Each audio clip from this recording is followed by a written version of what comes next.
We all understand the type of climate that we're dealing with. We're dealing with multiple offer situations. I'd love to know sort of what's your why? What makes you tick? Why are you so successful? Have a dialogue with your lawyer. Have a dialogue with your agent. Both sort of passionate about sort of what we do. Again, vet your agent to make sure that they're experienced and they're local. I like that idea. No excuse to miss it on Saturdays from 8 to 9. That's right. WBZ. And now, the show that gives you the latest and most relevant housing market news. Real Estate Radio Boston with financial expert Rick Scherer and legal professional Ali Alavi. The board's duty is not to the unit owners. The board's duty is to the property. In other words, their fiduciary duty lies with making sure that the property is well maintained. And not damaged. And to your point, I think the perfect example, given that this is January, are frozen pipes. And we deal with this, I'm going to say, on a daily basis, Henry? Pretty close. Yeah.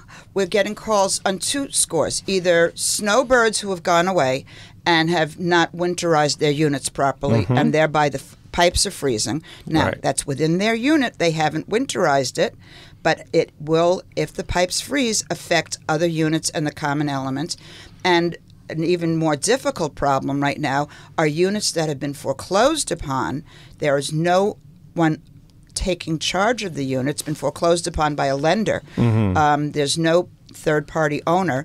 The lender, no dig at you, Rick, but with all these mortgages, half the time we don't even know who foreclosed or who actually the entity is to contact, and they've just completely ignored the status of the unit. And again, not winterized pipes are freezing. And this leads to this dual problem of in the unit, but maintenance of the common element. And that's where we have to come in and give advice based on what we think the documents and the law provides. So what happens here if a snowbird goes to Florida and doesn't winterize properly, and there's a pipe bursts in the unit, goes down to the second floor and all the way down to the bottom?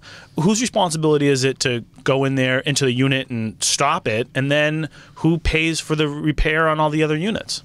Well, in the first instance, when you have a burst pipe, the very first thing that happens is the board goes in and shuts off the water and takes action. You don't wait at that point to try to determine who owns what and who's responsible for what. I guess I've kind of danced around being involved in the rehabilitation, redevelopment sector of real estate for quite a long time. From college of getting involved with architecture to starting a business, doing marketing within real estate, to taking that into the retail realtor business of doing their advertising and marketing as well.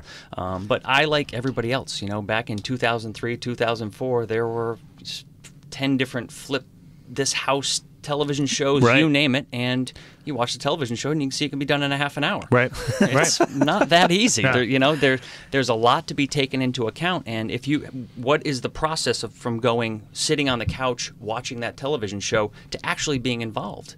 These flipping shows, I'm a big fan of them. I mean, we get home, Gina and I get home, and we always are watching HGTV. And I think there's a service and a disservice, right? The service part of it is, I think it's entertaining. I think it piques the interest of anyone out there that may be interested in wanting to sort of set sail on that type of thing. But the disservice is that it makes it almost look too simple. Correct. So it's not educational per se, it's entertaining.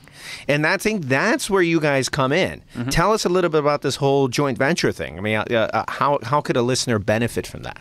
Well, basically, you're going to get a full understanding of what is involved in a rehabilitation or development of a particular project. I mean, we do new construction as well. You're going to get a full understanding of all of the steps in that process.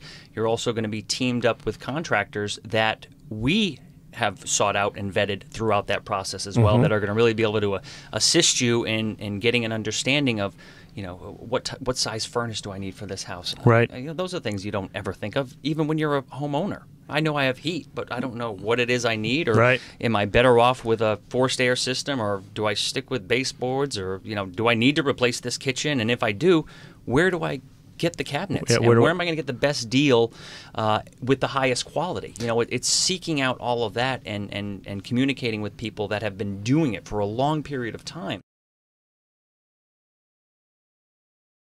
And I think people try to go out there and save money by keeping their energy costs low. Well, it's a lot more expensive and a lot more inconvenient when you do have a pipe burst. Oh, it's terrible when somebody returns from a vacation and finds that the water's been running inside their home, or heat pipes have frozen because there wasn't antifreeze, inside the wet heat. Yeah. And it's been pouring, from the second floor through the home, and the wood floors are 2 feet high. Right. Because it's buckled. You guys it's have probably terrible. seen everything. Do you think that it's worthwhile for someone to be spending money and going sort of green and being more energy efficient?